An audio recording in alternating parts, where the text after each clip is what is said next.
So, hello ladies and gentlemen, and welcome to Half the Race Gone for the final race of the final round. That is the second race of the 10th round of the Nukeshot Endurance Series. We are here, of course, from legendary Circuit de la Sarthe in France, the home of the 24 hours of Le Mans. Today we are here with the about 1 hour of Nukeshot Endurance Series, of course, multi-class racing here from La Sarthe with the LMP AM and GT3 Pro splits on display today. Right now we're following Gugas, who is on his way on his outlap, his first. Qualifying has just begun. We've been underway for 2.5 minutes time. This goes a little bit wide through Arnage here, but anyways,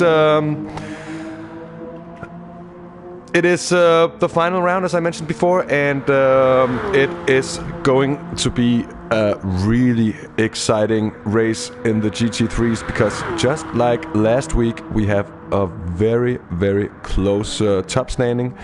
We're going to get into that as the broadcast goes on here during qualifying, and most probably during that very long just about 8-minute warm-up lap. We will have plenty of time to be able to take you up and down in the Nukeshot Endurance Series, and as I mentioned, it is really going to be an interesting one.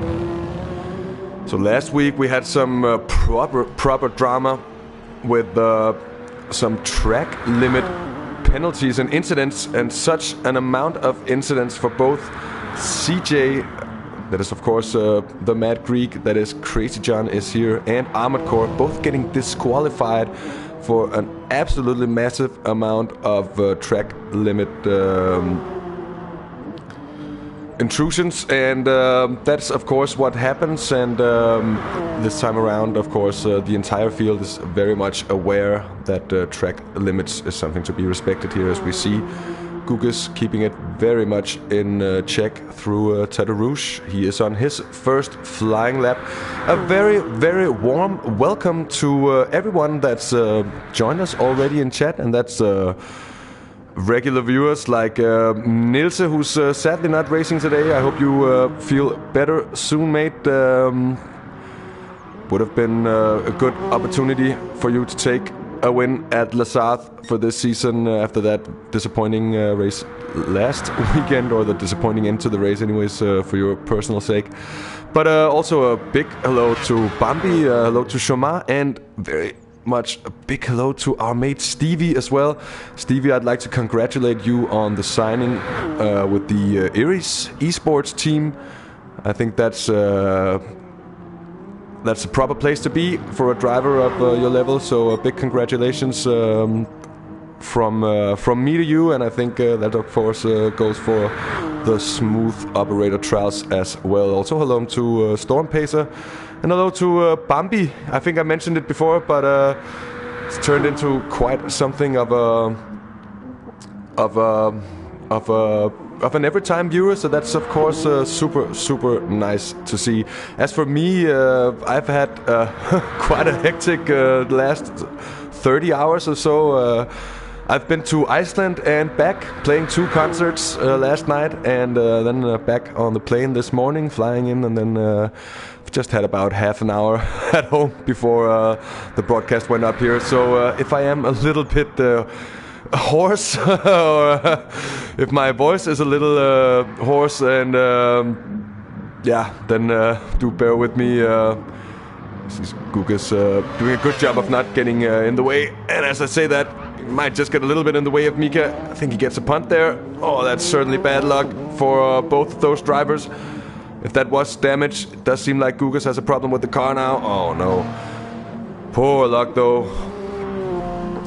I think Stevie's not the only one, of course, rooting for trials, even though I will do my absolute best to keep it neutral, not to be too supportive of any serious or any co-host on the channel. But I was on the beautiful island that is Iceland. Yesterday, I never been there before, and it was quite something of an experience. We had snowstorms and lots of snow, and lots of very nice and friendly people, and then a good concert with an old friend of mine.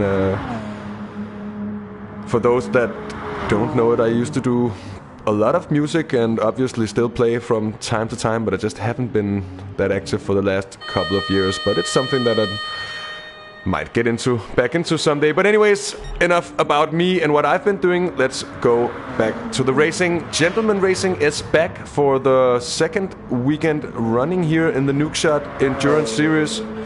He was on course for a win as well until he had some very bad luck just about midways, maybe even a little bit more than midways through the race.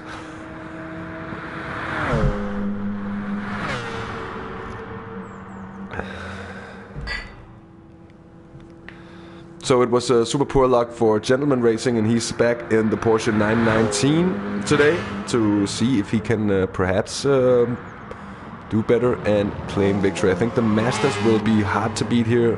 Do have a very, very good top speed here. We're watching Ninja Karma, of course, the French monster. And Stevie, I had a blast of a time. It was such fun. I played, it was basically a support gig supporting a good friend of mine and his band, his newly formed band, being that I know all the band members except from one pretty well in advance, so it was good. It was super great and a lot of fun. Yeah, I think you hear the sound of many beers and other types of alcoholic beverages, plus the strain of playing concerts on the voice. Might be heard on me today. It might just make me a little bit more dark and sexy. So qualifying is underway, and we've of course had the first couple of laps being set, and that is very much worth noting. Provisional pole position so far, Gentleman Racing in the Porsche 919 Hybrid. Off Apple is second so far at least, but he's 1.5 seconds down on Gentleman Racing. Ninja Karma, they're very close to Off Apple. Then in fourth in the moment, it's Jim in the Peugeot 905, a car we'd also expect to do quite strongly around here. And then John for Games in the fifth LMP to have done a lap so far. We're still waiting for Gugas to put in a fast lap. And so far, fastest in the GTs it's Armored Core in the Peugeot VGT Group 3 car, so it'll be interesting to see just how that goes. It's not a car that we've seen too much of here in the NES. Armored Core drove it for one of the opening rounds at Monza. Didn't do too well on that occasion, but it seems like it really has the pace here on La Sarthe. He is an entire second in front of CJ at the moment and Joe of the Fire. Those two, CJ and Joe of the Fire, are very much locked in a championship battle that will be TU racing in the AMG GT Mercedes. Then it's Zephyr in the BMW Z4. Also somewhat of a newcomer to the series. He's been here for a single race at Blue Moon Bay. Oh, and we have Wake in the wall. We have Wake in the wall. And I think that's Off Apple making his way through on Zephyr.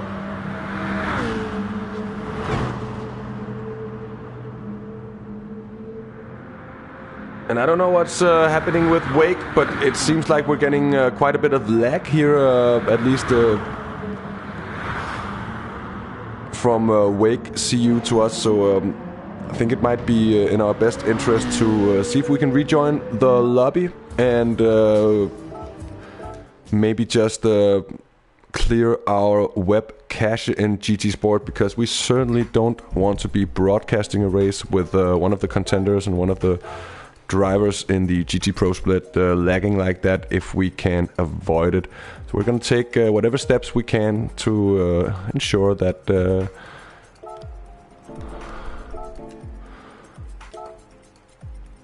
that we don't get that.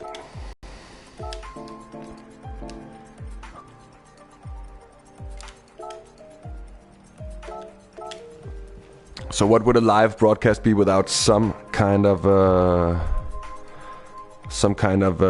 technical issues here? And it's indeed a level of lag that I have either yet to see for yeah, that was the car just itching to go off bounds. And then all of a sudden just appearing, then flying into the wall into Indianapolis. I mean, yeah.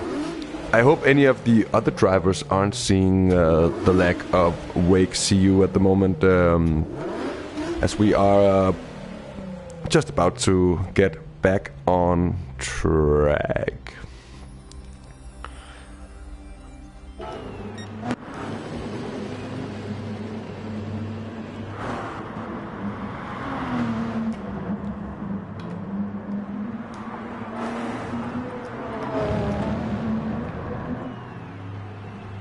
So now Wake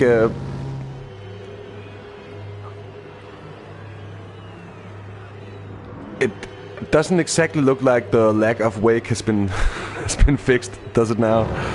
I'm afraid it looks quite poor at the moment.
So yeah, excuse me, I was gone for a little moment there, but I am back with you folks, and let's check in on the time so far. Mika has set the quickest lap time so far with a 3 minutes 21.6.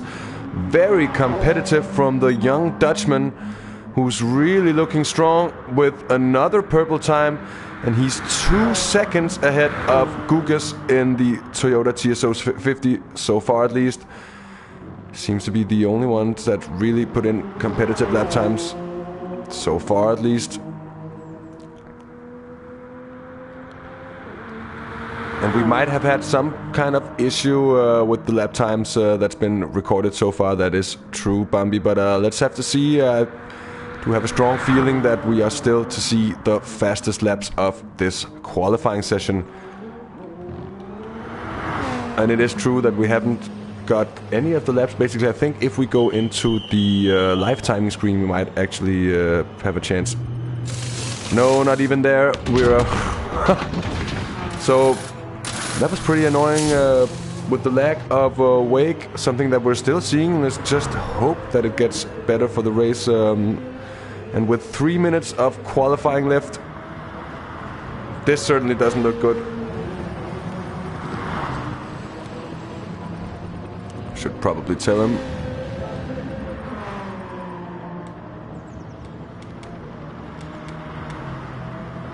No, we shouldn't, because there's no typing policy in qualifying and under racing as well. So probably shouldn't. Probably shouldn't. And we probably shouldn't be watching the laggy guy either. So this is pole setter Mika, so far at least, from what we know. But I think that 3:21.6 probably would be a pole time. That is an interesting racing line as well, set from Mika there. And he manages to just bin that lap entirely. Here is Gugas. Also a little bit of a corner cut there. That seems clean enough, but he's not gonna beat the 3:21, and he's not even gonna get close. He's not gonna get beyond his own personal best. And here's John for Games, the Dutchman in the TSO 30, the Toyota, the AM teammate of Martin Harrison, of course. And doesn't improve on his time this time around either. Off Apple, surely better placed. And he will, or he'll at least have the chance to finish this lap.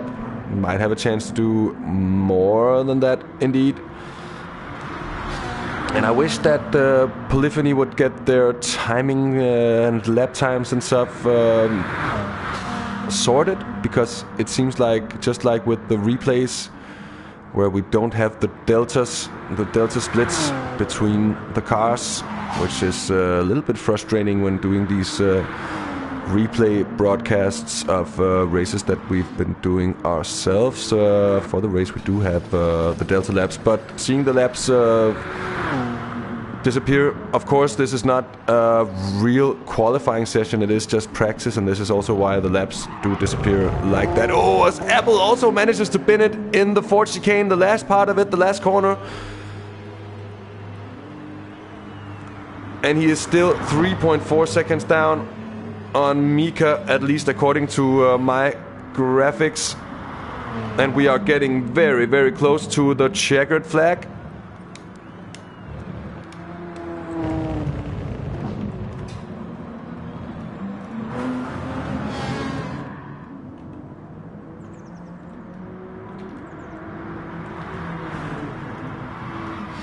Damn, I'm good at typing on a keyboard.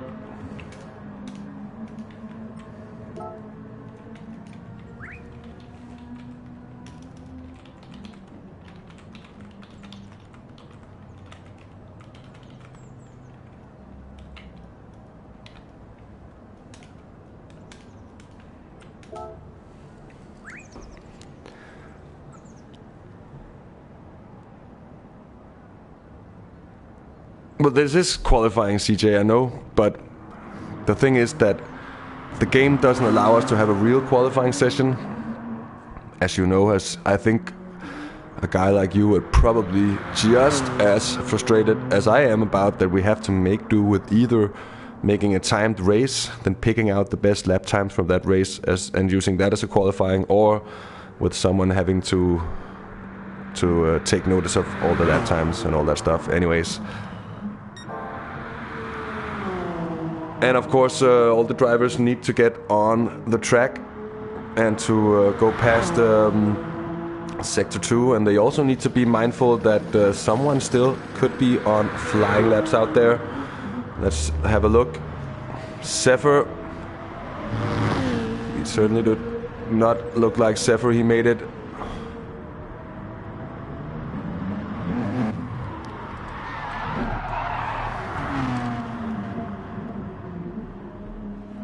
Trals, my co-host, he's racing today, of course, in just the two of us. Aston Martin in the GT Pro class, of course.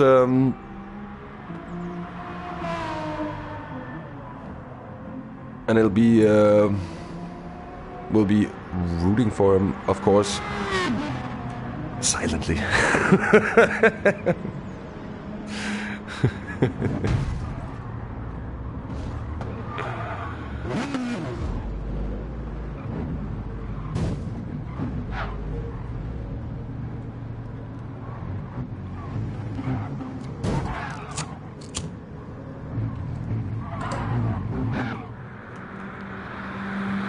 So here we have Jim, and Jim did make the cut. However, he is on a flying lap at the moment, and he is gonna finish this lap as a counting one. And that is, of course, why we're not getting any... Oh, as he runs way wide in the Porsche curves and bins his lap in an unlucky fashion. Certainly not what he was looking for his last flying lap of the qualifying session. Certainly you'd look for making that one count, but didn't really manage to do so. Of course, he is gonna... Oh, he's gonna finish it, and he's gonna penalize himself by going very slowly to the line. And that's at 3:29, so still a little bit of an improvement actually, but so we're seeing most of the field is now stacked up after the first sector. Here's CJ making his way, Gugas, he's making his way as well, and then we have the last couple of cars in the pits. We're gonna be seeing the cars go out of the pits and get through to the beginning of the second sector to get their lap times noted.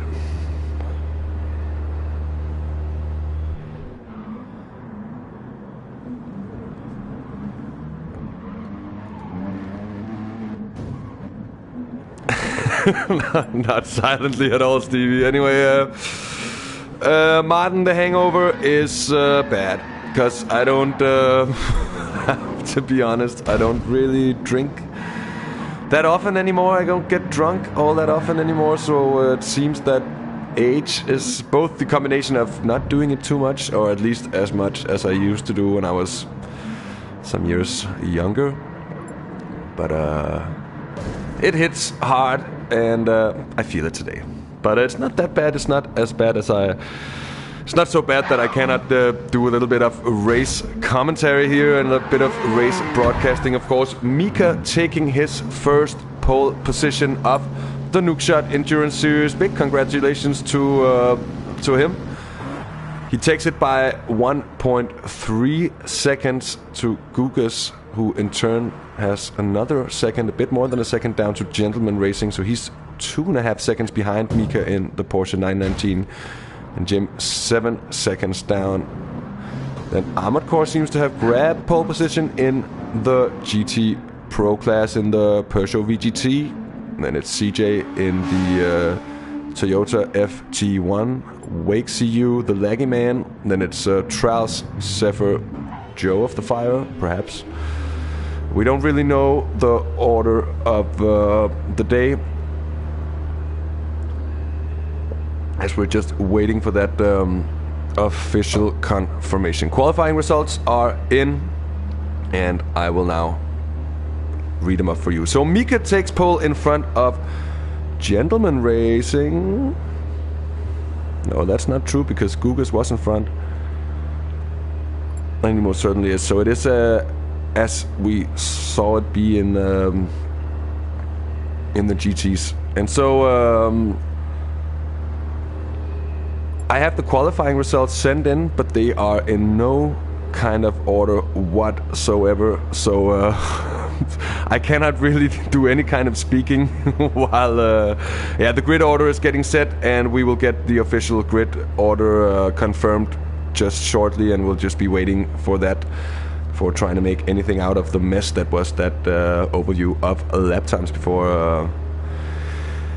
I don't know what Mika was on about that, Stevie. He might have just have been, I don't know. Yeah, I don't know. He should take a chill when his pace comes in to 3:21.6. I can tell you that's as much as that is. What did I qualify on? A 3:20 perhaps. It's on pro pace anyways. It certainly is. So a strong lap from Mika nonetheless in the R18 hybrid car that we know is very strong around this circuit and is very strong in general, has been all this season. Seems to be at least with the right setup. So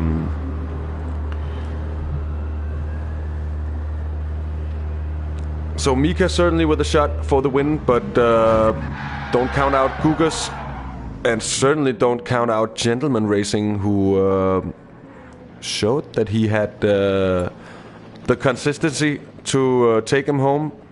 We've seen both Mika and Gugas have their fair share of incidents this season, so will be interesting to see if they can keep it on the track.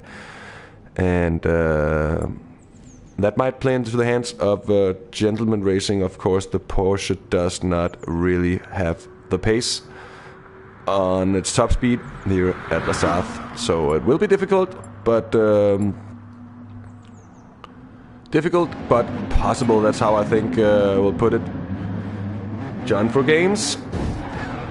Let's have a look at his helmet design. Oh, a very nice custom design. Sweet. And nice to see. Of course, on these live transmissions, we do have a chance to showcase some of these helmet designs. As what's happening right now is the traditional NES Destruction Derby. Post-qualifying pre-race, everybody has to die. Oh, and Shomar and the pace car there getting involved, just making his way around. It's actually quite funny to commentate upon Armored Core. He's one of the more avid Destruction derbyers. He seems to be keen on wreaking some havoc. Joe of the Fire. Oh, they went out after the pace car. They probably couldn't keep up even if they tried. I'd imagine that that GTR has more than... yeah.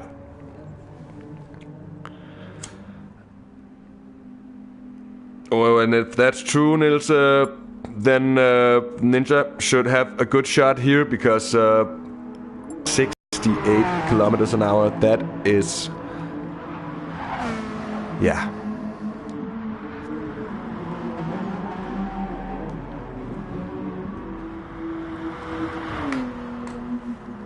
That's quite impressive.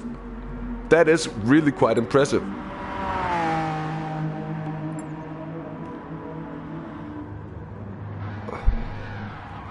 Now Wake at least not lagging out all over the place. And this is of course also the time for the drivers to have their traditional peace and such. Let's see Shomar being all over the place in the safety car. Let's hope he doesn't drive it like that when he's to lead out the LMP field. Otherwise, that formation lap is certainly not going to be...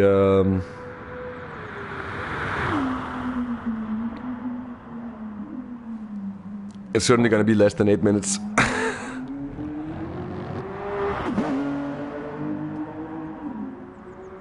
Oh, then it'll be really interesting to see how just how he compares to your top speeds, Nils. We know that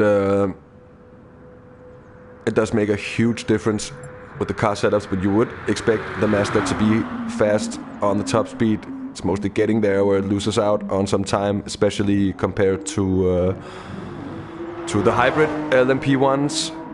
That certainly do get up to speed faster than, well, pretty much anything else. I think the only thing that accelerates faster is the Formula 1 cars.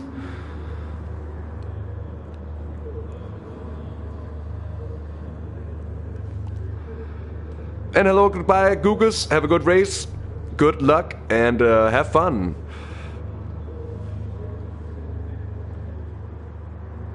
And the grid order is now in the group chat, and that's good to see, because that means I can say it out loud to everyone. It is Mika taking pole position in front of Gugas, Gentleman Racing, then it's Jim in front of Apple and Ninja Karma, and then John for Games as the 7th LMP AM car, of course. Then it's Armored Core with pole position in the GT field in front of CJ, Joe of the Fire, Martin, then Wake, Zephyr and Trals at the end of affairs there.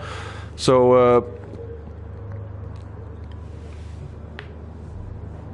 and then we have a little message from race direction.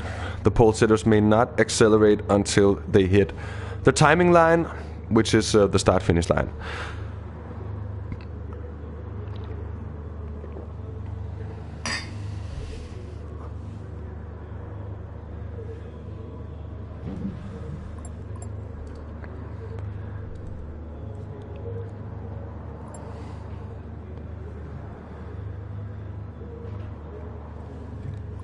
And it seems that the Aston has really suffered on that last update, and it certainly is a shame for anyone having chosen to run the Aston in a one-year series, just as I've done it myself at the the monthly Group 3 endurance by Whiteflight.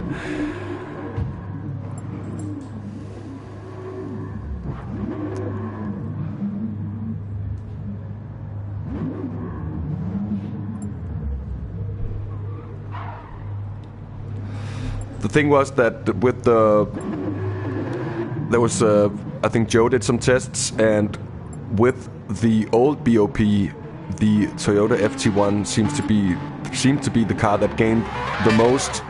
So to level it out a little bit, the new BOP was enforced.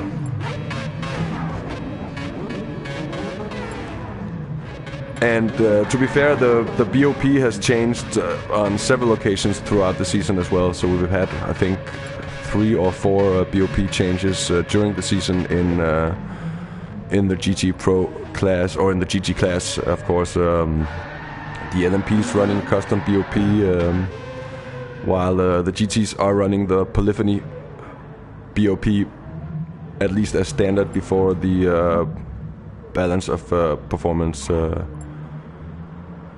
I think for the Aston it might only have changed once, but I also know that we've at least had 2 changes, if not more, for the Master during the season. I know if it's been the same for many of the cars. Oh, excluding this week, yeah, that might be. And what's up to the Whoop? The Whoop Whoop is in the house. Hello to Abu Whoop, our colleague, our French, very skilled French broadcasting colleague, also doing the IGTL races. With that said, it is time for the warm-up lap now. So, as promised, I'm gonna find the standings, and we're gonna go through the standings of the 2 classes. So we can just get a little bit more detailed info about just about how it is. Anyways, we're of course gonna have the HUD adjustment going on here to display lap times as well, just like that. And of course it is our all-star safety car driver Chomar leading out the LMP field just as he did last week. It is a beautiful sight to behold, with the pace car leading out the LMPs. And as mentioned before, Mika with a very nice pole position, and his first pole of the season indeed.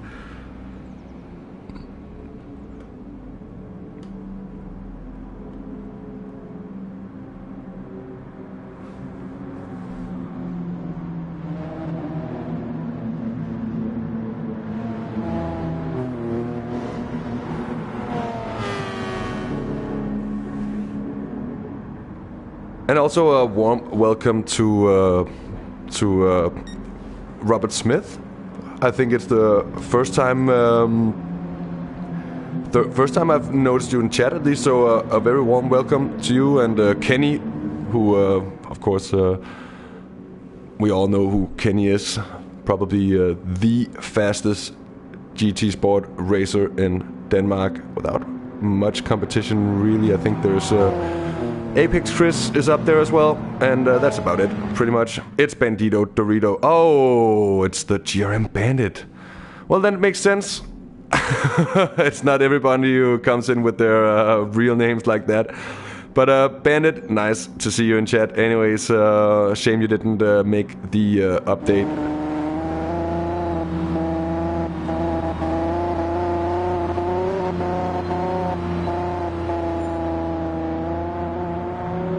So getting back to the Drivers' Championships, we are with the LMP Amateurs, and of course Nilsemans claimed that title some time ago, and it's still up for grabs for second position though.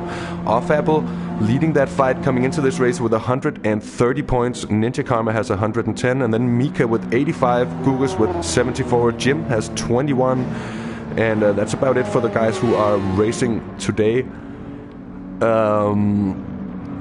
And then the GT3 Pro field, that's where the action is really, really close.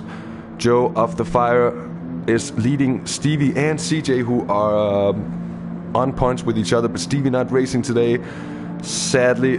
But anyway, Joe of the Fire, 3 points down to CJ. In fourth, it is Trals with 83 points. Then it's myself, but not racing today because of a faulty brake pedal on my rig that I haven't had the time to fix yet. So I'm out of it as well. Trals with 83 points. Then it's Armored Core, he has 68. It's Wake CU with 54. Then it's and that's about it. Zephyr has 10 points, and I guess that's pretty much it. But we will be keeping a very close eye on that 3-point gap between Joe of the Fire and CJ. Of course, CJ not managing to take pole position and thereby not grabbing any of those pole points. Gentleman Racer, 4th position, or 4th. It says 4th because we have the pace car, of course, but he is 3rd on the grid.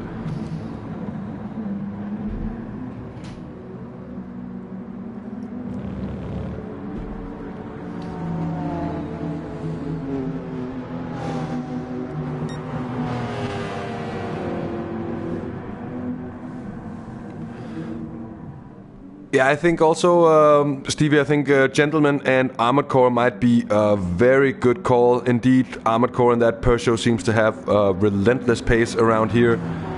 And I just do agree that Gentleman Racing was extremely impressive indeed last week. His consistency was on a level that we've not really seen too many people being able to actually achieve. And mind you that he was able to be very competitive in the Porsche 911. The Porsche 911 RSR, that's not necessarily a super strong car here for La Sarthe. So that's a very strong display from Gentleman Racing last week, and we are of course expecting him to do quite well here today. The drunk safety car might also be up, but I'm putting my money on an early DNF for the drunk safety car.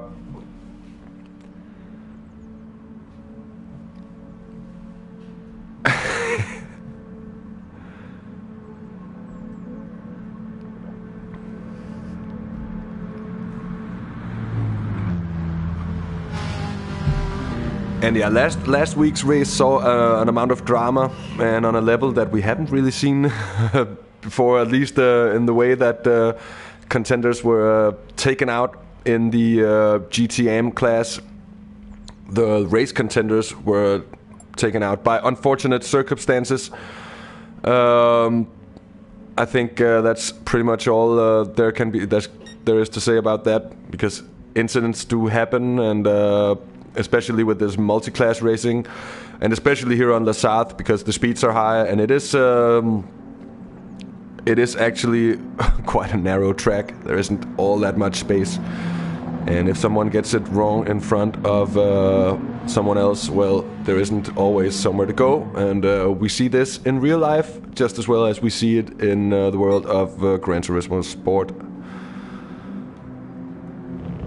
And was very much reminiscent of the 2016 Le Mans. I think we also had a good comment in the comment section there last week about the HTRG 2016 Le Mans bootleg.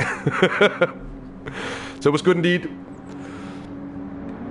As we've just had the LMPs pass through Indianapolis and Arnage, and are now coming up towards the Porsche curves. And it's hybrid 1, 2, 3, and then the non-hybrids off and behind. What's happened to John?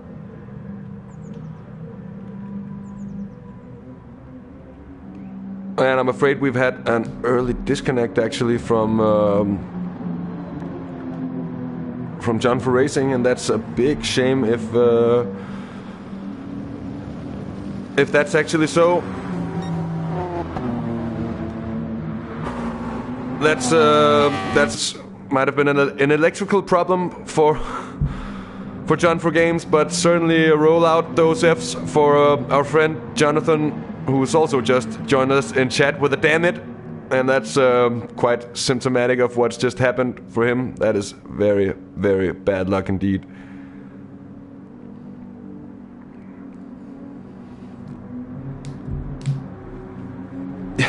The big mate.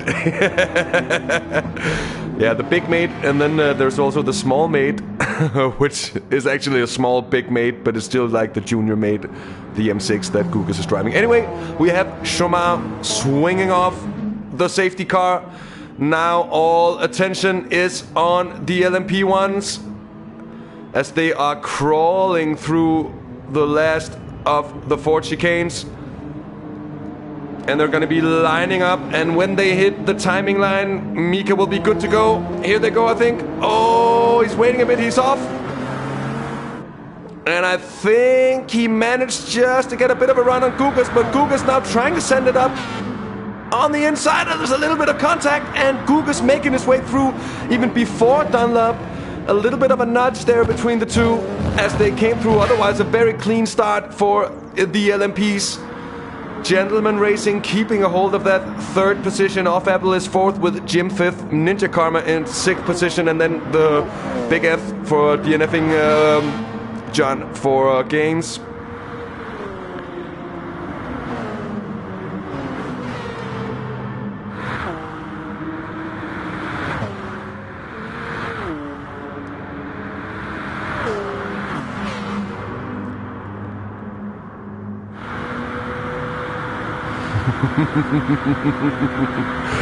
So Bambi, we're gonna get drunk if we're gonna do that. So Jim is on an absolute flyer. Mika is really losing out on a bit, and there's a massive cut.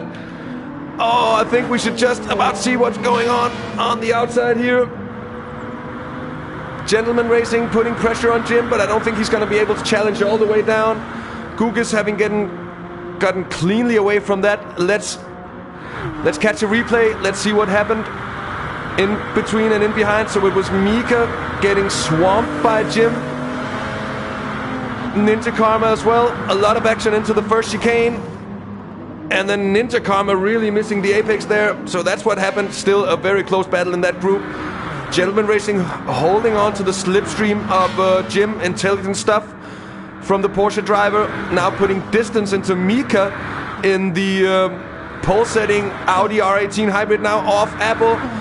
In the non-hybrid, Audi making a move on his teammate around the outside into Mulsanne corner and taking that 4th position. So dreadful first lap for Mika. He's down into 5th position now. Ninja Karma 6th. Meanwhile, Gugas having flown away on the first lap, and he is nursing a huge gap already down to the followers. Gentleman Racing now having gotten the better of Jim, and of course we have completely blown the start in the GT Pro field right now. It is Joe of the Fire having gotten the better of CJ as they're coming up through Terre Rouge, of course, and now onto the Mulsanne straight. Let's see if the straight line grunt of the Toyota FT1 will help it in the battle against the Mazda Atenza.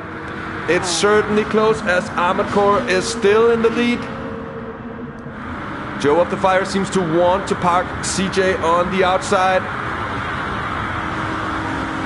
And CJ is just going around the outside just before the corner now. Joe of the Fire trying for a move. A little bit of a slide there and a huge bit of lag from Wake CU. And I'm afraid we're going to deal with that the entirety of the race. Very close between the top 3. Little bit of a gap from Armored Core down to CJ Joe of the Fire. Then it's Martin in 10th position overall. So that's of course 4th in class. 5th is Zephyr. 6th is Traus, and then Wake behind him.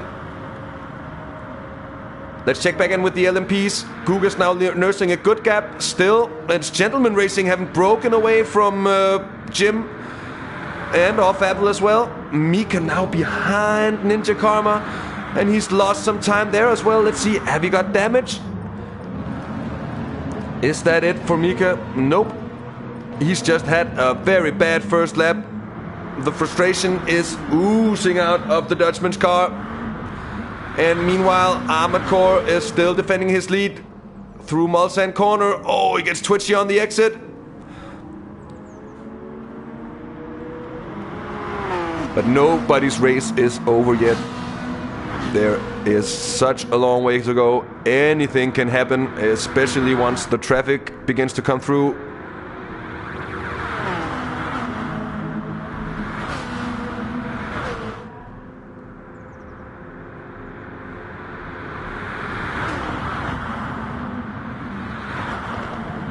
So Armored Core, oh, whoa, CJ goes way wide into Indianapolis, and he completely cocks that one up. Let's get a replay of that. Let's see if we can catch what happened. It was CJ and Armored Core, but he got in too quickly, maybe a little bit of a nudge, and then he completely lost it on the outside. Did he hit the wall? He most certainly did. Oh, that's gonna be problems for CJ, because he's gonna have damage. He's gonna need to pit, and it's gonna play into the hands of Joe of the Fire indeed.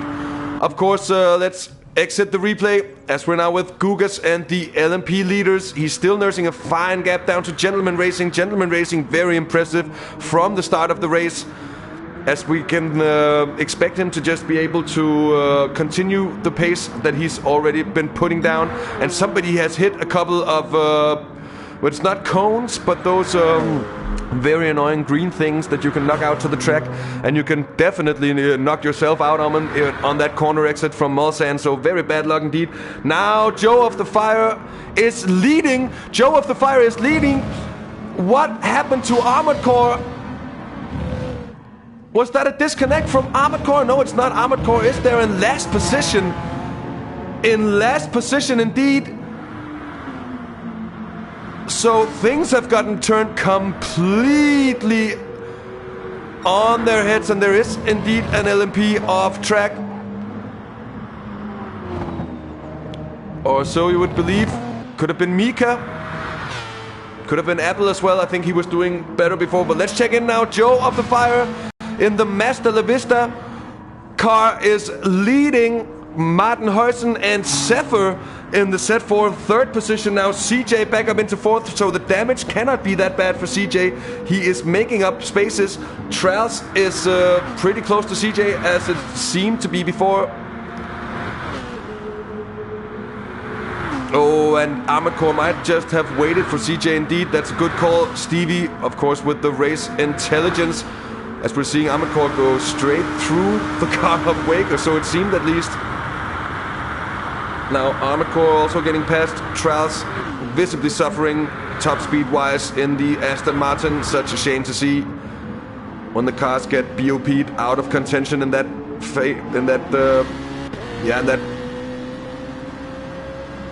in that style, if you could say so. It's a shame to see anyways. But Joe of the Fire could just be getting a great gift here. Of course, there is a lot of racing left. CJ not being that far behind, but anything that would affect the top speed of CJ over an entire stint is something that Joe of the Fire will gladly take for his chances to become the double champion, actually, as he secured, or he didn't secure, he actually DNF'd last week, but with the disqualifications of CJ and Armored Core, he actually ended up taking the LMP Pro Championship in a fashion that he stated himself wasn't the way he was, of course, wanting to win. And I think anyone can pretty much relate to that. Oh, it was just another piece of Kona. I think that was just a lagging Wake off in the background. And a disconnect from Trals.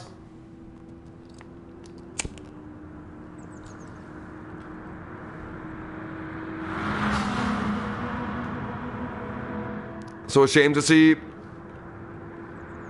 Joe of the Fire Defending from Martin Heusen second. Let's check in with Gugas as he's still leading Gentleman Racing Jim in third position in the Peugeot 905. It has such a straight line grunt, but it will be losing out on any corner exit to the Porsche 919. And drink plus F. It's true, Bambi. I'll take a sip with you. I gotta make my coffee into an Irish coffee. Oh, and Mika has left the room as well. So we are getting a bunch of DNFs here already early in the race. It's a shame to see. It's a big shame to see because as it showed last week, anything is pretty much possible. You really just have to keep digging at it. Of course, we could be seeing some kind of connectivity issues. And another F drink indeed. Bambi's game is already turning into quite the success. And Mika is here. Says it's a disconnect.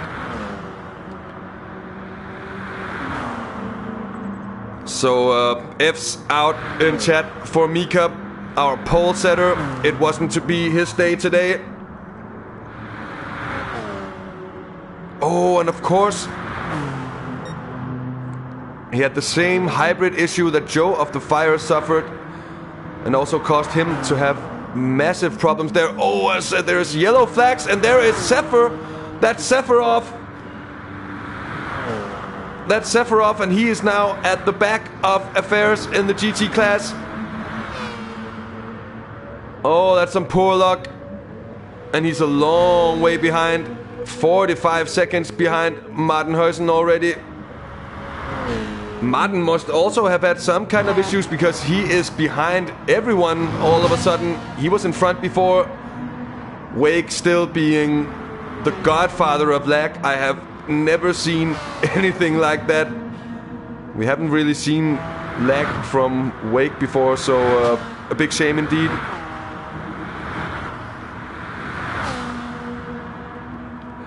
But that's the ways of motor racing sometimes, Mika. But a damn shame anyways. The pace was most certainly there. We're following Mr. Martin. Let's have a check with Joe of the Fire and to check on his advantage. Now it's CJ chasing him, but the gap seems to be there. It's 5.3 seconds. However, it is coming down on the straights. So we're really in for a battle, because right now it's championship in the direction of Joe of the Fire. And he has a 5-second gap to defend that.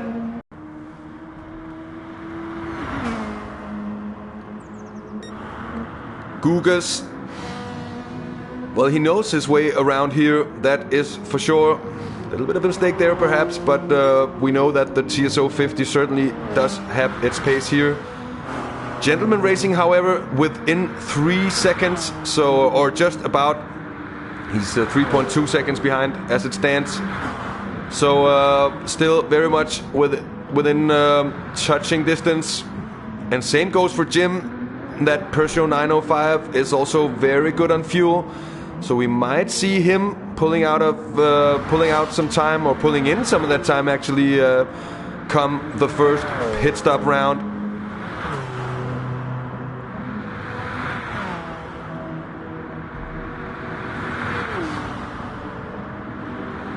Fable, he's in 4th position with a second and a half down to Ninja Karma, the French monster, last in class, 5th.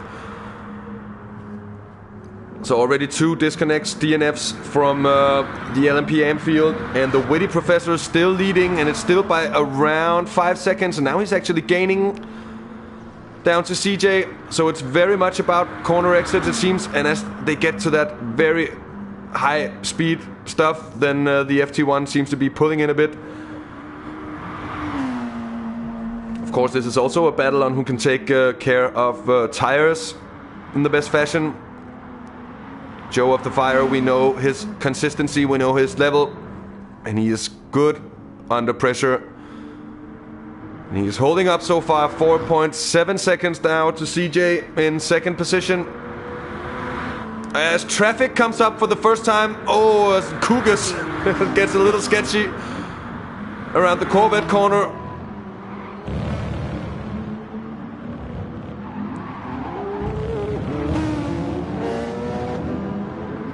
And then the final chicanes. Gentleman Racing also being careful on his way around. Now it's Gugas coming up to lap Joe of the Fire. Jim pitting in early, so that's certainly not what he would have wanted. And we were talking about that he might be able to do something with his pit stops. That certainly isn't really looking like it with an early one here. As he's coming in, but I want to see what's going on with the traffic, because this is a breakneck moment. Gugas gets safely through on the way into Tete Rouge, and then on the exit it'll be the turn of Gentleman Racing. Gentleman Racing has caught up big time and is now within a second. He's almost within the slipstream of Gugas, but just misses out, at least for the first time being here. Jim now completing his pit stop. A little bit of damage repairs, and now back out on track with a full tank, a fresh set of softs, and whatever damage he picked up has been repaired. He's of course in 5th position now. Ninja Karma has overtaken off Apple. He's up into 3rd in class, so things are changing quickly. And Gentleman Racing having lost out on a second since last time we checked with those, so thought we might be in for a battle, but is certainly having a hard time on the top speed compared to any other car he's racing against here. So he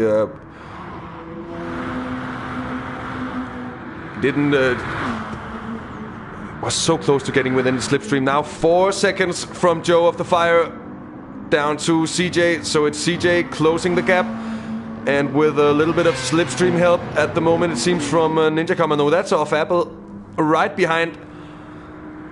And then CJ is probably out of that LMP slipstream for now.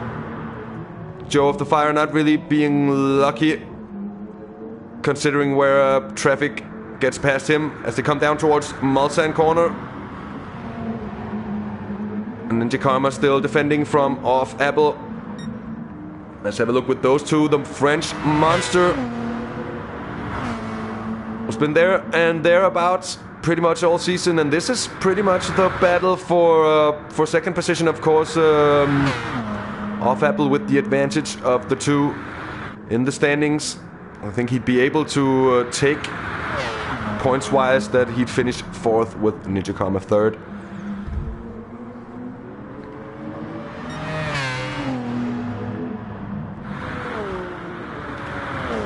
As we go on board with Gentleman Racing on his way down towards the Porsche curves, he's caught up once more to Gugas, and he just took 3/4 tenths in one of the Porsche curves alone. So Gugas is having trouble here, visible trouble for Gugas, as he goes wide there as well and just loses time. Then through the Corvette garage he goes wide as well. So that is a track limit violation. It's time to drink. And Gugas goes into the pits.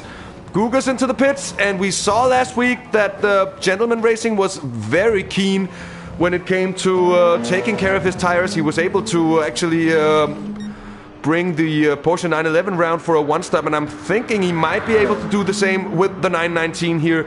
If that's the case, he is certainly looking very strong, because he was catching up quickly to Gugas towards what was to be the end of Gugas' stint. Now Gugas into the pit lane, of course, for his first pit stop. 25 minutes of racing done, minus those 8 minutes, so it's 17 minutes raced. So that's within the 3-stop strategy territory for Gugas.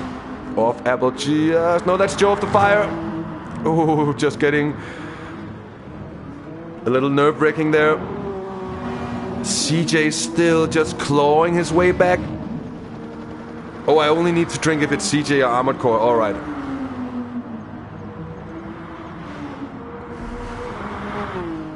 I can say that I'm not actively drinking alcohol. I'm having water and soda and coffee, but no alcohol, because I had a lot of that yesterday. I'm not geared for any more of that. Plus I got to work at 8 o'clock tomorrow morning, so yeah. Anyway, back to the racing. Joe of the Fire leading CJ by 2.3 seconds now. Gentleman Racing is looking strong.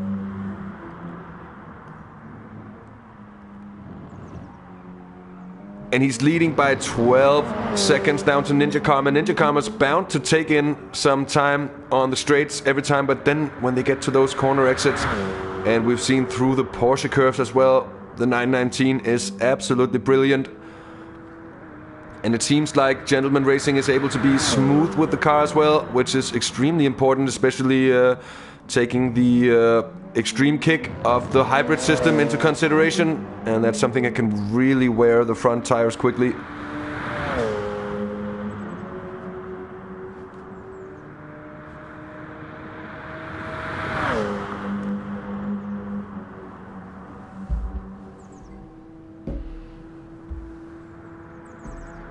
And Bambi, I live in Europe. We don't have a Gatorade.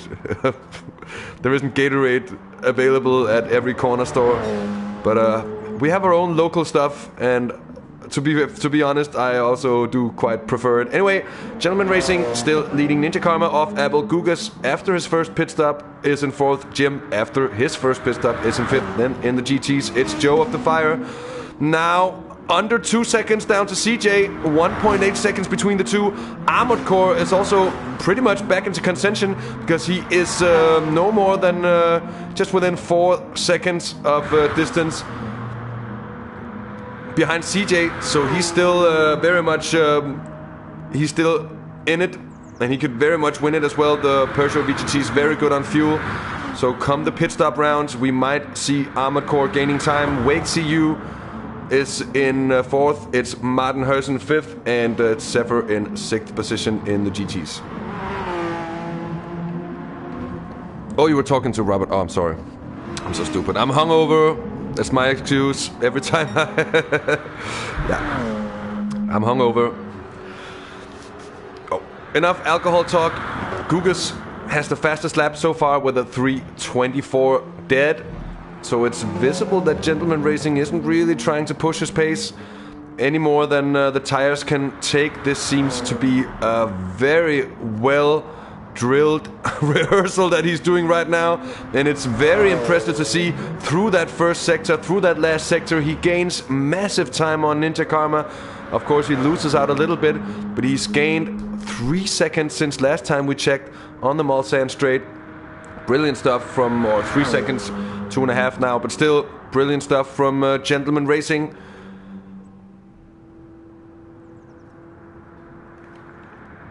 Now it's the pit stop time for first stop for the GT Pro leaders, and that's CJ, it's Joe of the Fire, and it's Armored Core pitting in, and it's all at the same time. So let's see. Here are the black boys of Joe of the Fire, ready to take in the Mazda Atenza, and it'll probably be first in. Now Martin in the pit as well. So let's see. A lot of information coming on right now. Armored Core has been running on the super softs. CJ and Joe has more fuel left than Armored Core. And now it's fueling time. So let's see if CJ does what we've seen him do plenty of times this season, is to fuel more and try to save that time for the last stint. Joe of the Fire comes out, and he is in front of CJ indeed. And he does also gain time, so we would expect that CJ did do more fueling. And Armored Core in turn also did gain a little bit despite having used more fuel on his stint. Here comes Martin in the very pretty Ferrari 458. And not only is it pretty, but it sounds absolutely brilliant as well. All in all, it's just a gorgeous car. Zephyr in the pits as well. And that looks to be like it's a longer lasting pit stop. It's a Dirten stop. I know what that's all about.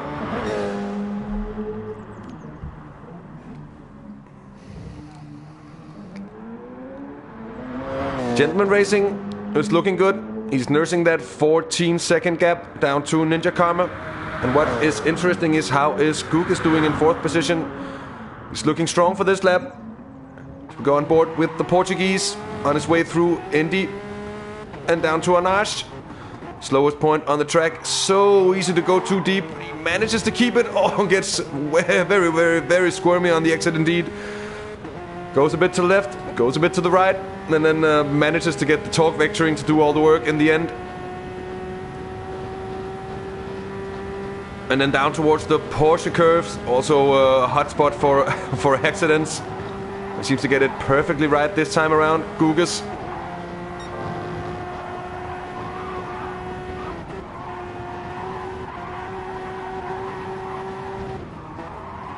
Oh, and just as I say that, he does go wide through the last bit of it, the Corvette corner.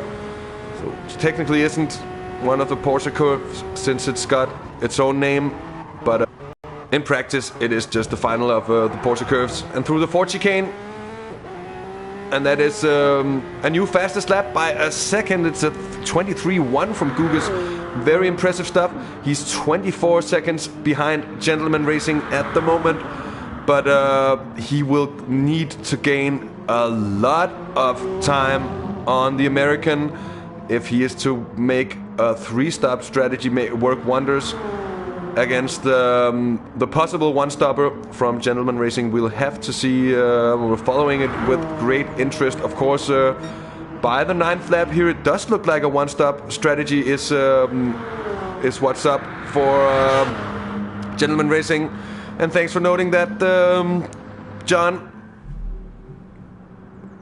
As there is a battle going on for second position, and it's off Apple with the move on Ninja Karma down towards the first chicane. The braking zone is carefully executed from both. So easy to get that wrong. And Apple makes up a position, is up to second. And those two have also yet to pit. So it seems like they could also be running the one-stop strategies, both of them. And being on similar strategies is gonna make this battle really interesting now. Here comes the Mazda up the inside towards the second chicane. And it's gonna do, or let's just say he's gonna undo what Apple did to him before. And let's see, now it's all about the exit. And Apple's still very much within the slipstream, and that means that now he is gaining. And if nothing better, he will be able to probably lunge up on the inside. They come down towards Mulsanne, or perhaps a bit too far back, and that is exactly what he is. So now he needs to focus on his exit out of Mulsanne corner in order to be able to gain on his way down to Indy. And he does get the exit on Ninja Karma, so we're probably going to see a switch of positions once more here. That's of course all working into the hands of Gugas. Although he lost out on that exit alone, Gentleman Racing also, of course, a winner through this, as he is just out alone in front. Wake CU is Mr. Lack. He's actually leading the GT Pros at the moment. Also, I think he's the only one to try a one-stop strategy. But when you look at him and see him take corners like that, oh, and we just get thrown back. Certainly laggy there. Joe of the Fire nursing that advantage down to CJ. It's status quo between the two. It's been quite some time. Oh, of course it's not, because they've had the pit stop and he was 3 seconds in front, so he has been losing out. He is still losing out, and I'm afraid it's going to be difficult for the witty professor, at least unless CJ has some kind of accident or something. Gentleman Racing in for his, well, what should be his only pit stop. So let's see now where he comes out in comparison to Gugas, because of course, and Off Apple and Ninja Karma of course pits around the same time. And what we're seeing here is that Off Apple have used considerably more fuel than Ninja Karma and Gentleman Racing, which might be down to the manual or the automatic gearbox maxing out the gears in the diesel engine, and that could severely hurt his fuel consumption. So here they come, and it's Gentleman Racing. He's almost done, so he's about ready to get back on track. Let's see, where's Gugas? Well, he's already passed, so Gugas is in front once more, but we won't be too far from Gugas' second stop, and now it'll be Gentleman Racing with the tire advantage, at least for some time. And we've seen that the consistency is very, very much there from the American. Jim is back up into 3rd position, it seems, as well. Yes, he very much is, with Apple and Ninja Karma still going at it for fuel. And Ninja, of course, does take Apple there by 3 seconds on that pit stop. So off Apple with some catching up to do now. And FT1 is too fast. Yeah, I think it is going to be difficult for Joe of the Fire. There is, of course, the slipstream around Sarthe. So if the witty professor can keep his wits about him and keep that concentration on corner exit, because we have seen CJ do the same thing. For example, in the Beetle, he did it on the Tokyo Expressway, where he was just able to be in the slipstream of someone every time they went down that long back or long front straight, and he was able to stay in contention that way through. So it is possible. 1.5 seconds between the two championship contenders at the moment.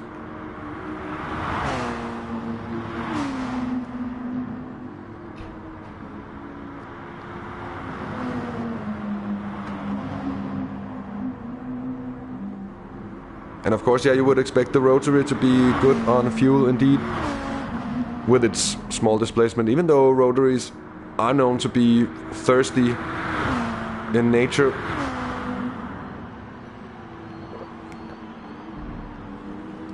Yeah, we have 2 bets on CJ, 1 on Joe. I'm having a hard time calling it, as CJ is looking to get within a second of Joe of the Fire. So far it looks to be a difficult one indeed.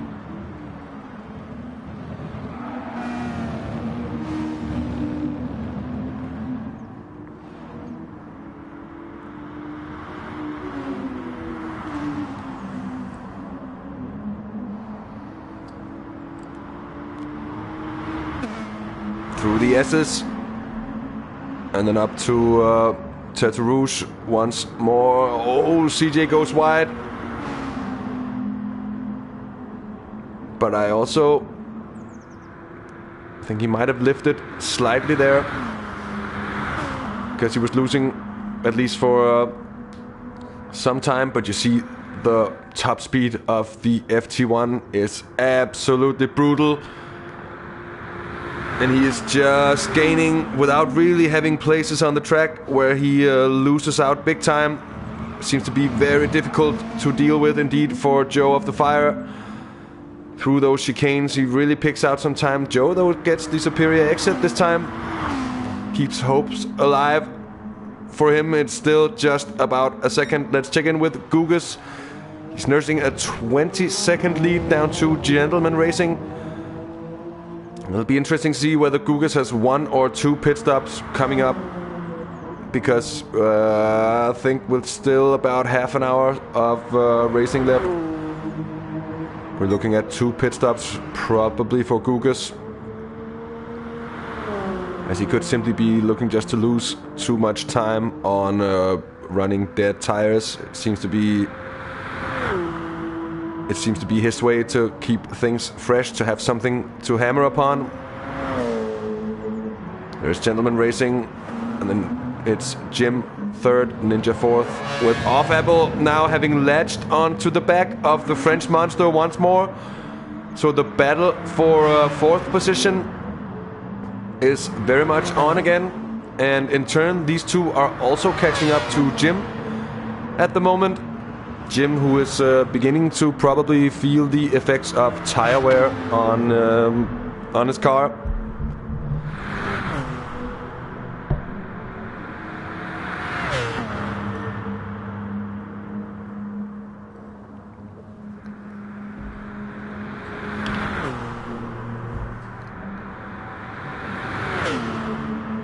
Oh, as Apple's gonna...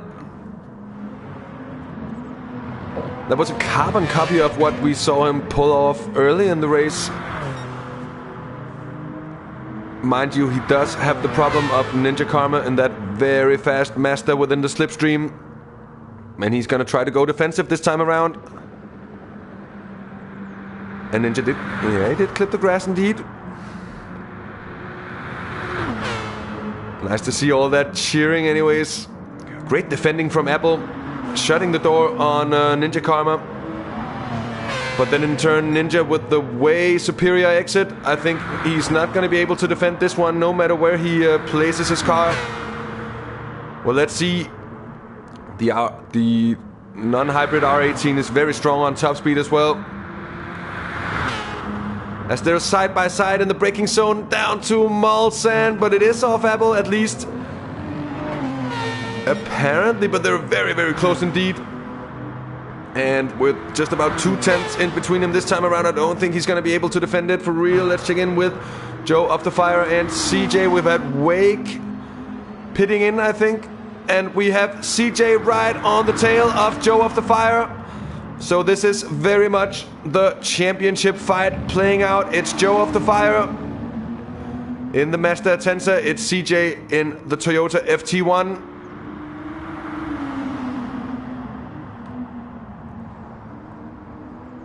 Oh, Joe just missing the apex of the first part of the SS, which in turn does leave him vulnerable. He keeps his wits about him through Tyres. Now Gugas is pitting in. Early in his stop, we're gonna watch whatever happens down towards the first chicane through the kink. And I would expect to see Joe of the Fire going defensive here. Having put his car all the way to the inside, it's up to CJ to get around, but it seems CJ is more just relaxing in behind, trying to save fuel at the moment, it seems. At least.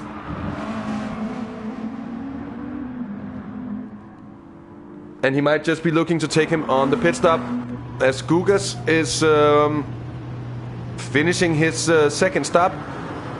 And now exiting in second position, but it's going to be close for second with Jim. And Jim is actually going to take second for the time being. And that's going to be a stone in the shoe of Gugas because... well,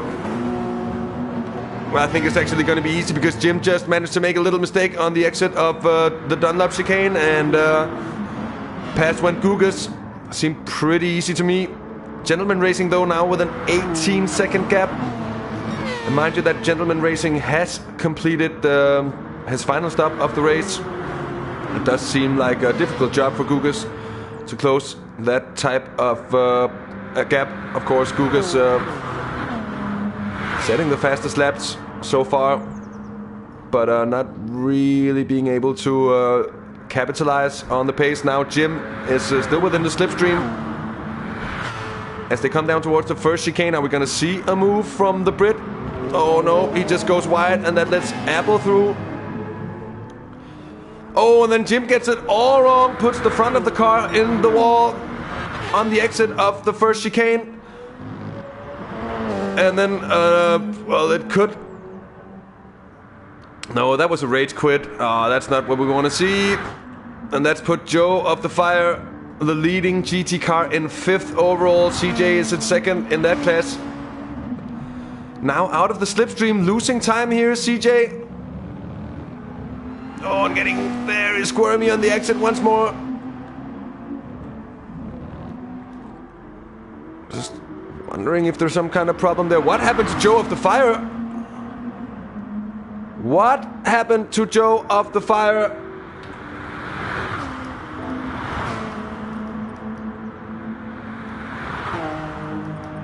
What just happened to Joe of the Fire?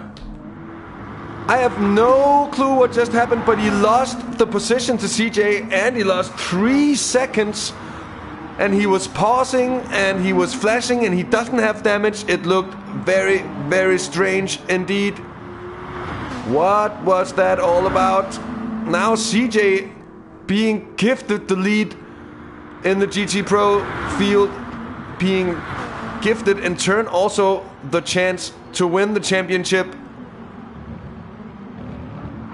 When I don't think it was the wheel, it might have been a controller disconnect, because he's a Padawan, Joe, even though he's very smooth, but he's not using a wheel, so he's fast, he's smooth, but he's on a pad, and it might have been a dead pad, a battery that went out. It might actually just be possible indeed.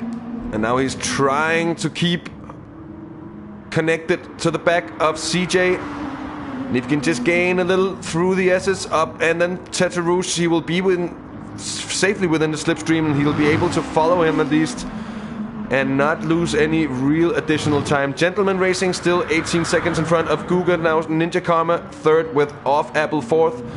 And after the disconnect from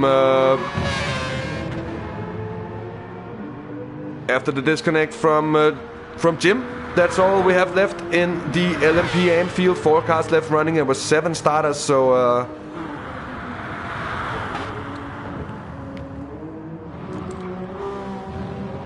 well, we'll have to hear from Joe come the end of the race as he's overtaking CJ into the first chicane. What happened there? Let's just catch the replay. Of course, that's something we want to see. This time around, it was CJ ghosting out for some reason. I don't know what happened there, but Joe went up the inside and he made it stick. So a great move from Joe of the Fire indeed. And that means he once more is now having to defend from CJ. Back and forth. That is the ways of Sarthe, with the slipstream being the all-deciding factor. Of course, individual top speed is very important, but if you can keep it in the slipstream, you are still safe, as Joe of the Fire shows just about well here. Waits until the very last second with swinging out, but he does have the speed advantage, and he's now looking to send it up the inside down towards Mulsanne corner.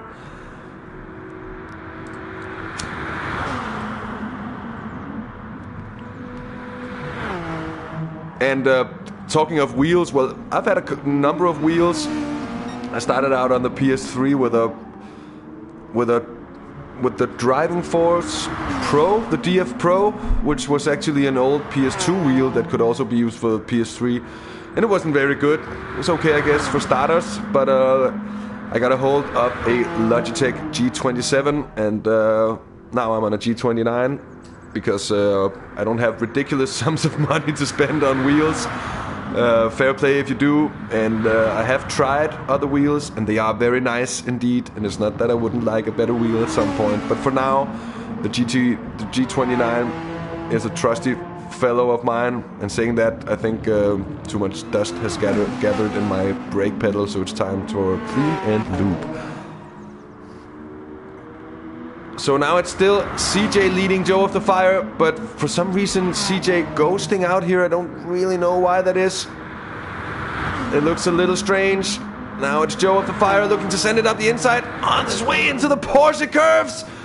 Oh, CJ defending it. That could have gone very bad, but respectful driving from these two, given what's at stake for both. Oh, and CJ goes wide in the last of the Porsche curves. Now side by side through Corvette. Joe of the Fire gets a little notch wide.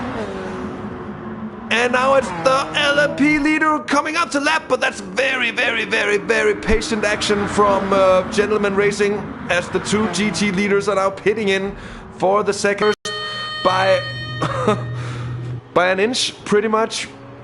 And Ahmed Core, of course, is gaining time with all this squabbling.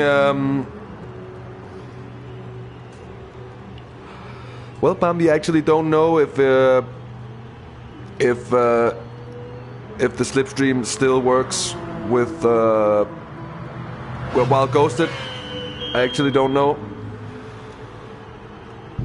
Martin Hudson also in the pits now, but let's keep an eye out for CJ and Joe of the Fire. Fuel going on, but CJ with much more fuel left than Joe of the Fire. His plan is to drop him dead out of the slipstream with a very short pit stop here. He's already out now. Let's see. Oh, Joe of the Fire, I think it's gonna be difficult for him. Even Ahmed Core's past Joe of the Fire now. Ahmed Core really close to CJ. That is some impressive stuff from the American, who has flown up on his last stint and is now on the tail of the Mad Greek leading. And that is certainly not playing into the hands of Joe of the Fire so far, unless Ahmed Core can get past CJ.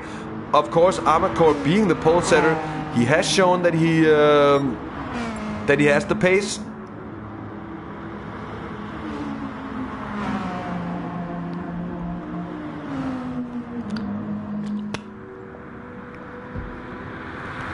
And that's true, Stevie.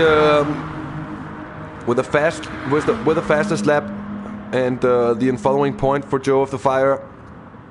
and Armored Core beating CJ, that would be enough for Joe to win the championship. I haven't done the calculations.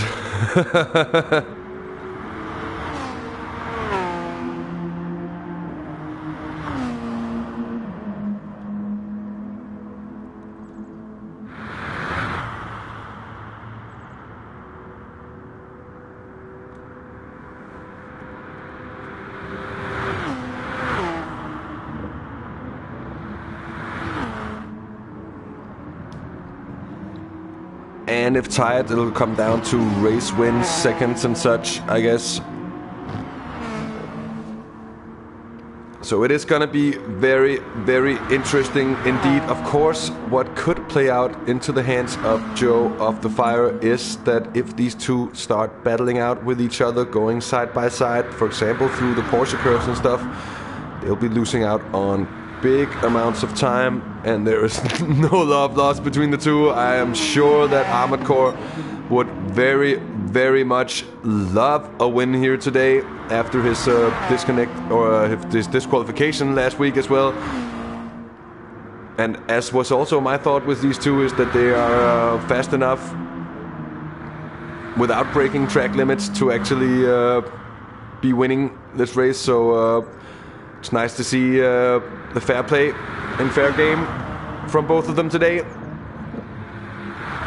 CJ, great defensive stuff, just keeping the line occupied from Armored Core, who perhaps wanted to make a dive there. And now it's CJ really extending his advantage there. Oh, getting a bad exit. Getting a really bad exit from Anaj, and this might open the door for Armored Core. We're gonna go on board with the American down towards the Porsche curves. He has to lift here. He simply has to lift. Oh, he's afraid of the track limits. Oh, guys. Oh, CJ drifting.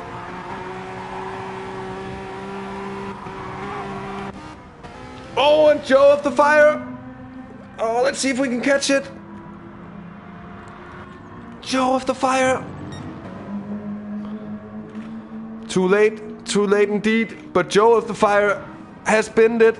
He's lost 20 seconds and he has damage. And he is pretty much out of it.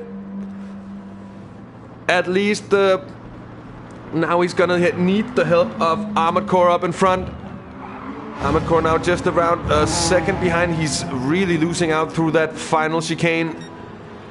CJ 1.5 seconds now. Let's check in with Gentleman Racing. Gugas is really closed in that gap. Gentleman Racing just 10.8 seconds in front now.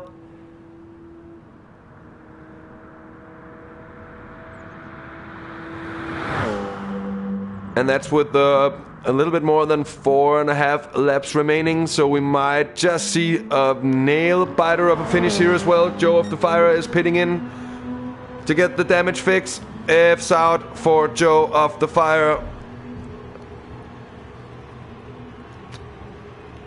That might be the championship that went there for him. And he's been so consistent all season. And then when it all matters the most here, he just seemed to crack under the pressure.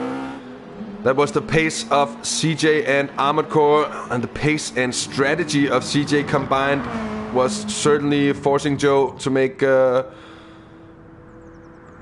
to take some big risks. It is very much not over. It's not over until it's over, but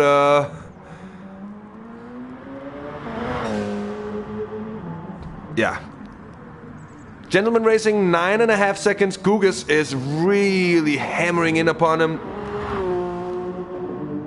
But what I'm thinking is Gugas gonna have one more pit stop?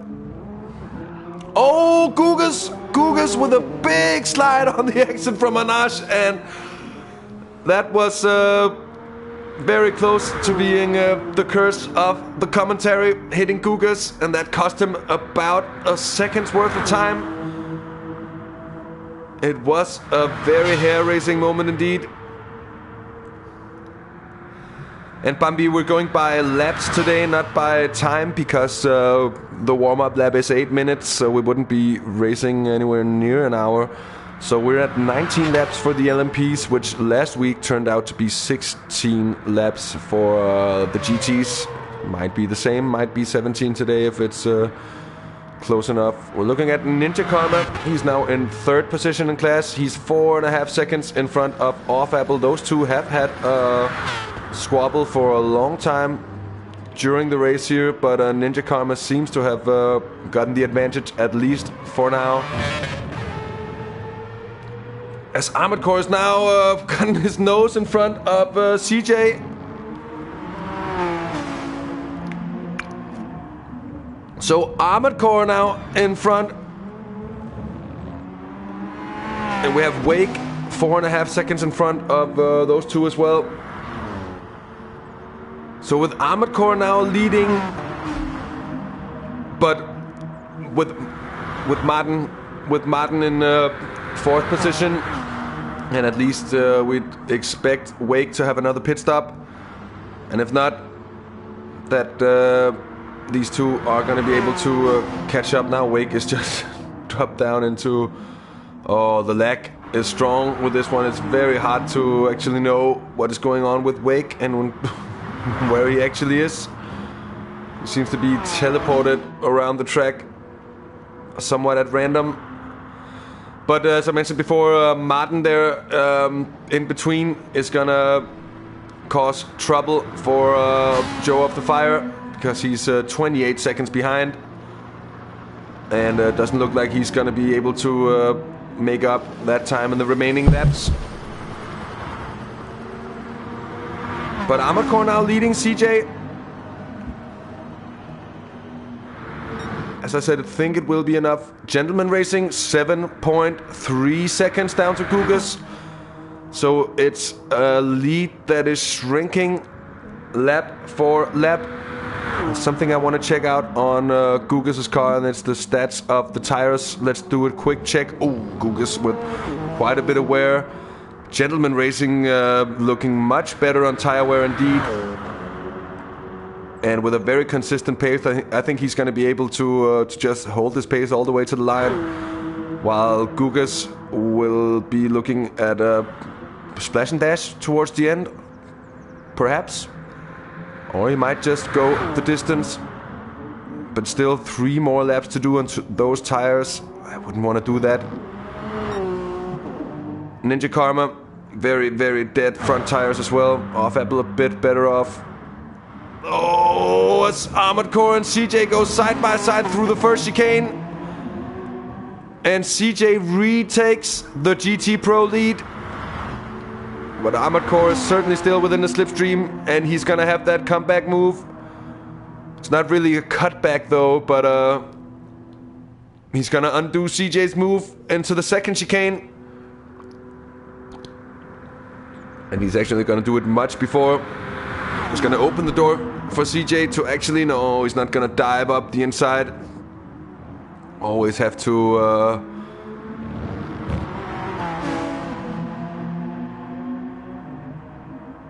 You always have to consider the risks associated with any kind of move, and such a move would certainly be risky indeed. Now, is that actually Wake? Are they actually going through him? I'm having my doubts about it. I don't think the other drivers are seeing the lag. I think they would be... I think they'd be complaining about it and saying it. That's the way to do it, because otherwise we're gonna be... I think it's less of a problem if it's only us seeing it, but it's certainly warping all over the place, that Mercedes. Very strange. And yeah, CJ is now leading the Pro Championship even when in second position. So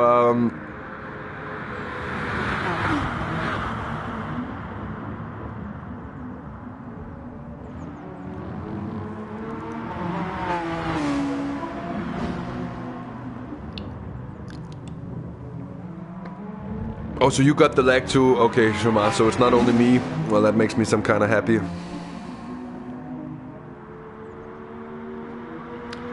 if you could control that warp drive, it'll certainly you would have to put it into Group X, I think. The Group X Mercedes with a warp speed button. Armored Core holding out in front of CJ, and he's putting in a little bit of time through the Porsche curves. And just as I say that, no, CJ seems to go a little wide, and I think he's struggling with some understeer at this point. CJ, he certainly is losing out on the higher speed corners, it seems. Let's check in with Gentleman Racing as the gap is now shrunk to right around 6 seconds. But I think it's at the rate of which the gap is declining is now beginning to slow down. And just as I say that, Gugas goes very, very deep into the Mulsanne corner and gets a bad exit. And once again, he's going to lose just about a second to Gentleman Racing in front. But it's still all to play for, as Gugas certainly has the pace on the American at the time being. You would, for gentlemen's sakes,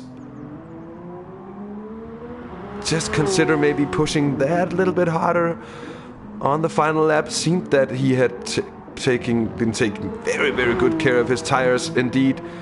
And once more really getting the superior exit, with Gugas losing loads of time on corner exit. Half a second here, a second there. Every time he makes those small mistakes. Let's go back with the fight for the GT lead. It's Armored Core defending from CJ, who's on the outside as they come down towards the first chicane, but CJ makes it on the straight bit zone, leaving Armored Core defenseless pretty much.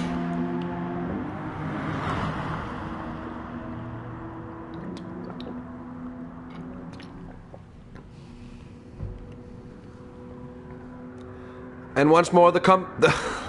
I don't think I should be calling it that. Anyways, he's back in the lead.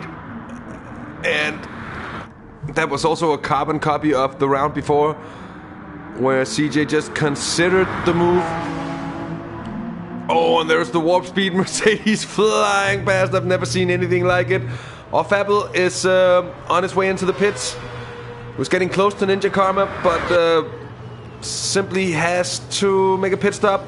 I don't think he can make 2 laps of racing around Le Mans on 13% of fuel.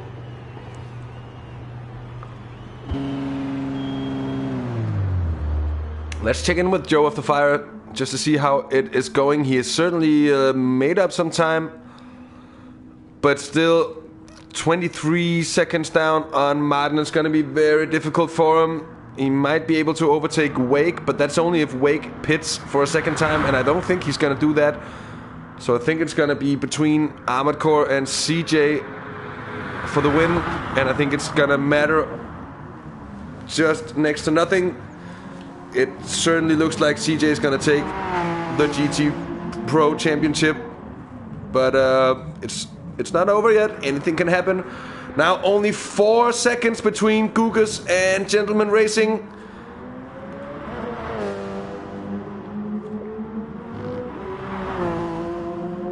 So Gugas is closing up, but also doing his best to keep it within the lines.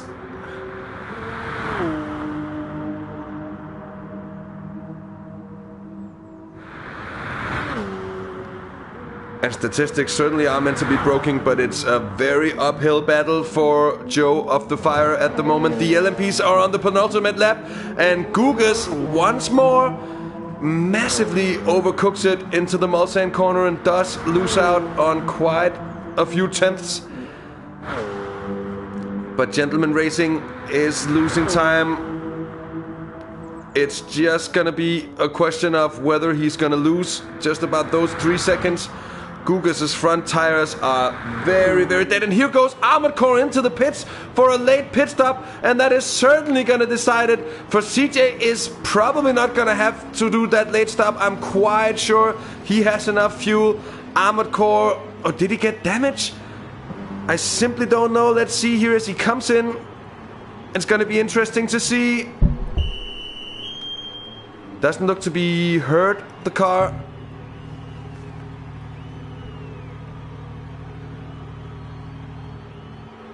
But that was only repairs. No, it was fuel. It was fuel. It was just no animation of fuel going on. But Armored Core, that's pretty much putting him out of race contention. And that means that CJ's left all by himself now, pretty much.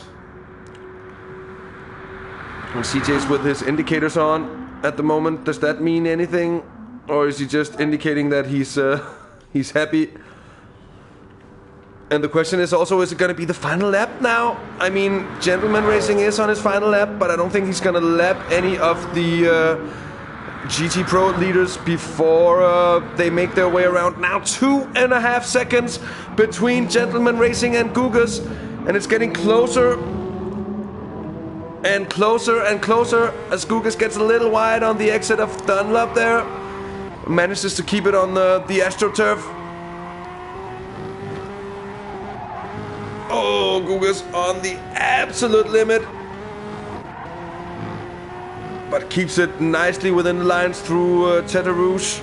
He's now 3.1 seconds down, but he's certainly going to be gaining down and all the way through the next long bit of the track.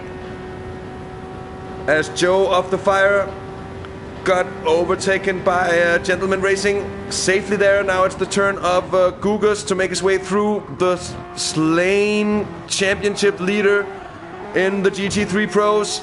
Once more he loses out through on the exit of the chicane. Now Gugas though getting the slipstream of Joe. So certainly a really interesting one. Last lap time for Gentleman Racing was a 3:29, so that's most certainly not an optimal one either. He might have some kind of issue just with his tires.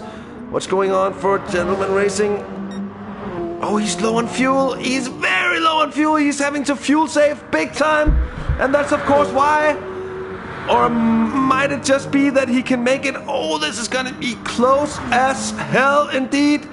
1.5 seconds now. Let's check on Gugas' situation just to be in the know. He has just as little fuel left, and he has absolutely no front tires left, and somehow he manages to make that Toyota go around the corners anyways.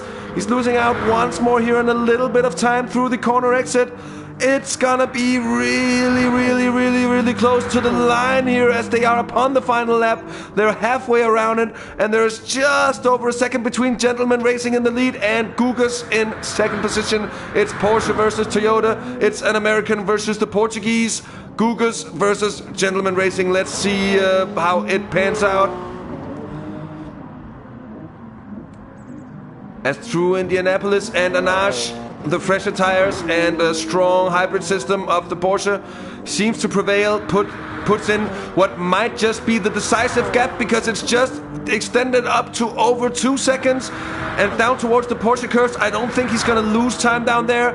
I think it might just be, and as we another mention is that we have CJ on his final lap now.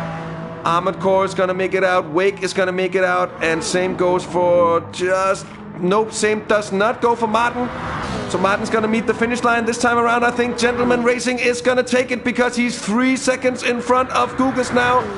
Gugas seems to have capitulated. I think he has made the mistake, and what went wrong in a very unlucky incident as Trials went on the inside last week, and Gentleman Racing did not see him this week. In the LMP amps, he makes it stick all the way through, and he takes a well-deserved victory in the Porsche 919. It's Gentleman Racing in front of Gugas, who's also put on a strong performance today, but the consistency of the American was simply unmatched.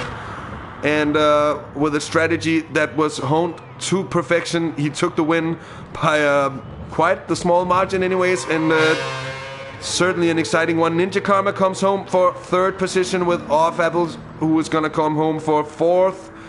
And as we're gonna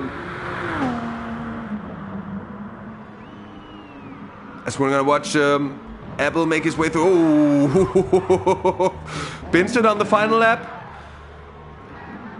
Of course, nothing really at stake for Apple there. Peasant.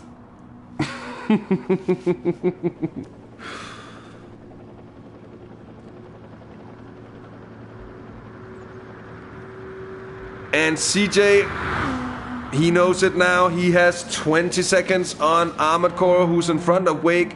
Joe of the Fire has already finished because he didn't make the cut on that lap 17 that CJ is doing now. And this is pretty much just a lap of honor for Crazy John is here. The Greek, he is gonna take.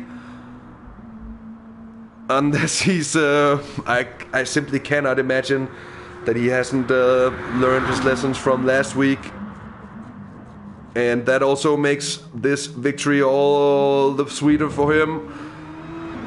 And he shows that it is just pure pace from him in that Toyota FT1, at least here at La Sarthe. Simply unbeatable today. Joe of the Fire put up the challenge, but in the end he cracked under the pressure of CJ. And I don't even think he's gonna finish the lap. He isn't, because the time is gonna run out before. 40 seconds left on that clock, and we probably should have had a little bit more. So that crowns Crazy John is here as the GT Pro champion of the Nukeshot Endurance Series Season 4.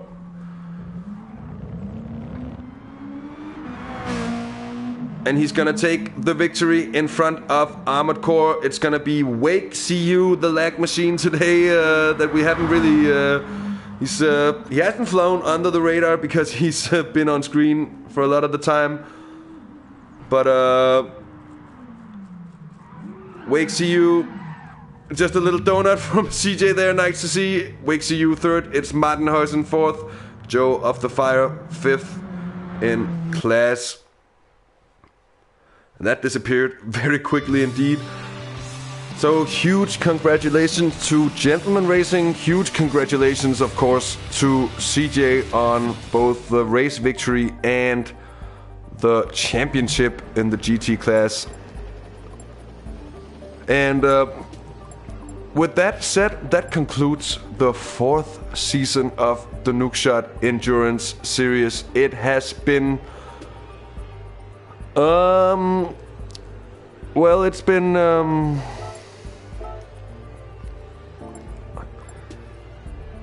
it's been a long season, to put it that way. It's been a very long season indeed.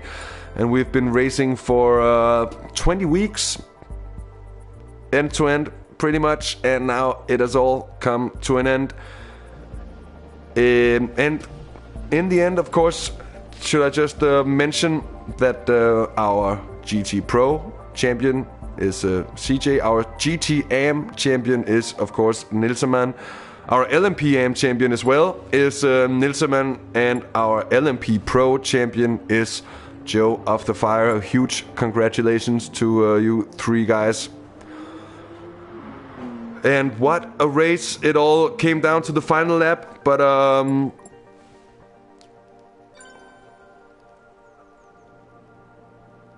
it was certainly a strong display from Gentleman Racing, and he put together a perfectly clean race this time around to take the win.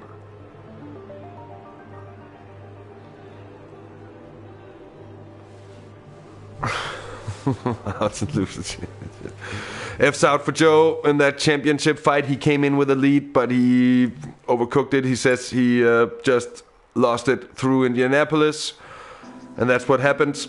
And it's certainly not one of the... I mean, it's not the worst place to get engine damage, but it's not a good place.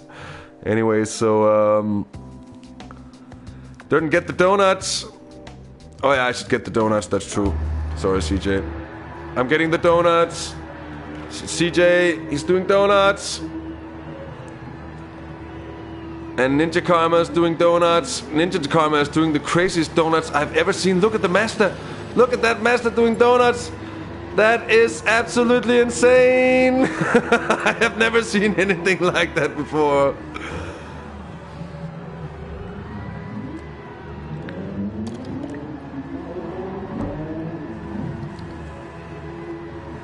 But anyways, thanks to everyone who's been involved with this 4th season of the Nukeshot Endurance Series, to all the drivers, of course, the 3 other parts of the moderating team, the organizer of Apple, and to all you guys who've been tuning in to the NES Season 4, which has pretty much been where this channel all started.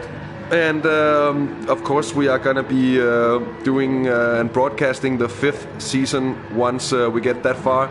Before that, because it's gonna be some time, I think, before that, there is gonna be the season, what's called the season 4.5. The season 4.5 special events of the Nürburgring to Saint-Croix. And then we are looking at what is possibly going to be a Group 4 series.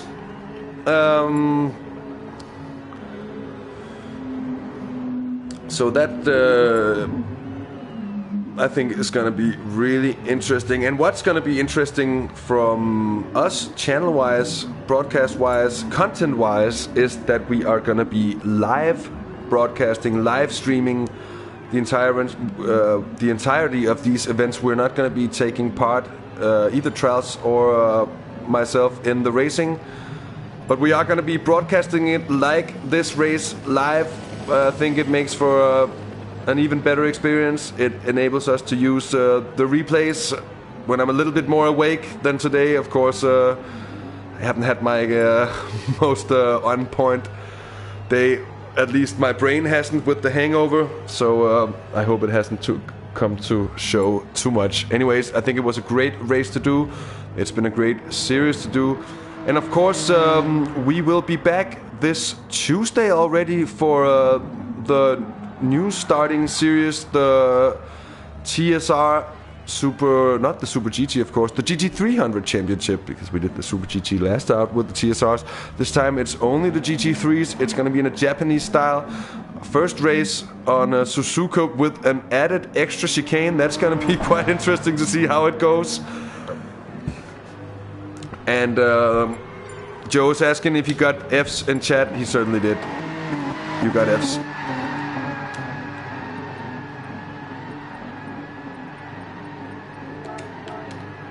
But the TSR GT300 Championships, which is starting this Tuesday, also gonna be live broadcast on the channel.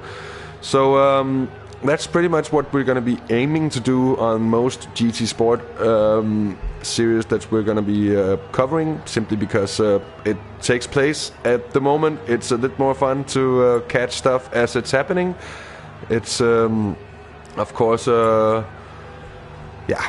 I think it's just greater. It gives the full picture, and there's a lot of reasons we're gonna be doing it. It's gonna be a lot of fun. So, and of course, I didn't get to start out my Dirt Rally series last Wednesday because all of a sudden I had the problem with my pedal set, which I hadn't had the time to fix yet. And of course, it wasn't Wednesday; it's Thursday anyway. But still. I'm gonna fix the pedals, and hopefully this Thursday, well, hopefully, I think I'm gonna be promising as much as this Thursday they will be ready to race again, and I will be streaming some Dirt Rally for y'all come that time. And of course, next weekend, it's IGTL time! What we have all been waiting for, it's back. It's gonna be 3 hours of Saint-Croix in the Toyota Supra Group 3 car under a special BOP.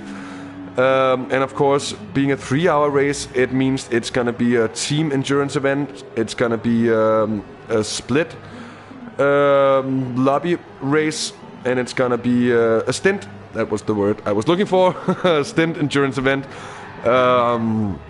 So in the coming week, we are of course gonna be showcasing some of the drivers, and we're gonna be letting you know who's taking part as the news become official. It is indeed gonna be a very, very, very fine display. I can promise that much. I mean, every time we've had the IGTL races on those occasions so far, we've had 2 extremely interesting events. So it's been 100 out of 100 so far on excitement in the IGTL races, and it's gone all the way to the line on both occasions. I couldn't see why it shouldn't be able to do so this weekend again. We're going to be broadcasting from around 8:30 on Friday, and we're going to be broadcasting from just around 6 o'clock on Saturday. So do tune in for that as well, and I seriously mean do tune in, don't miss it.